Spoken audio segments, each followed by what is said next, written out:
Hello guys, வணக்கம் and welcome back to சிறப்பு media 2.0. இன்றைக்கி வந்து பார்த்தீங்க அப்படின்னா பிக் பாஸ் வீட்டுக்குள்ளே 4 குடும்பங்கள் வந்திருந்தது. அதில் அர்ச்சனாவோட தங்கச்சி வந்திருந்தாங்க. ஆல்ரெடி அர்ச்சனாவோட அப்பா அம்மா வந்ததுக்கப்புறம் மறுபடியும் தங்கச்சி இன்றைக்கி வந்திருக்கிறது அப்படிங்கிறது மிகப்பெரிய ஒரு ஆச்சரியமான ஒரு விஷயம் தான். அதுக்கப்புறம் நிக்சனோட அப்பா அம்மா, தினேஷோட அப்பா அம்மா, விஷ்ணுவோட அம்மா அப்பா வரலன்னா கூட அவங்களோட தங்கச்சி மற்றும் அக்கா வந்திருந்தாங்க. ஸோ பார்க்க செம்ம ஜாலியாக சந்தோஷமாக இருந்தது ஃபேமிலி ரவுண்டு எல்லாமே.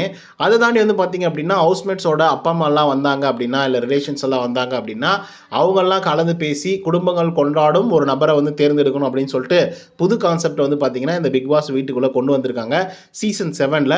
ஸோ நேத்திக்கு பார்த்தீங்க அப்படின்னா அப்படி தான் விசித்ரா அவர்களுக்கு கொடுத்துருந்தாங்க. அதே மாதிரி இன்னைக்கு யாருக்கு கொடுத்துருக்காங்க அப்படின்னு பார்த்தீங்கன்னா விஜய் வர்மாவா இல்லை மணிச்சந்திராவா அப்படிங்கிற மாதிரி டாக் போயிட்டு இருந்தது. ரெண்டு பேருக்குமே ஈவனாக ஓட்டுக்கள் விழுந்தது. அப்புறம் பார்த்தீங்க அப்படின்னா பிரித்து ஓகே விஜய் வர்மா ரொம்ப கனிவாக இருக்கார், ரொம்ப கைண்டாக இருக்கார், புது ஆளுங்கிட்ட ரொம்ப ஸ்டெப் அவுட் பண்ணி பேசிகிட்டு இருக்காரு, ஸோ அதனால் அவங்களுக்கு கொடுக்கலாம் அப்படின்னு சொல்லிட்டு ரொம்ப ஸ்ட்ராங்காக ரெக்கமெண்ட் பண்ணியிருந்தாங்க விஷ்ணுவோட தங்கச்சி.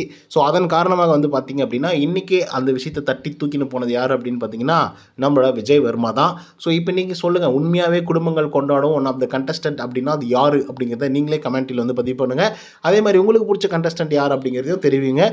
ஸோ இந்த வீடியோ உங்களுக்கு பிடிச்சிருந்தா இதே மாதிரி பிக் பாஸோட அப்டேட்ஸ்லாம் நீங்கள் தெரிஞ்சுக்கணும் அப்படின்னு நினச்சிங்கனாலும் நம்மளோட சிறப்பு மீடியா சேனலை சப்ஸ்கிரைப் பண்ணாதவங்க சப்ஸ்கிரைப் பண்ணி வச்சுக்கோங்க. லைக் பண்ணாதவங்க வீடியோ லைக் போட்டு வீடியோ பாருங்கள். நன்றி, வணக்கம்.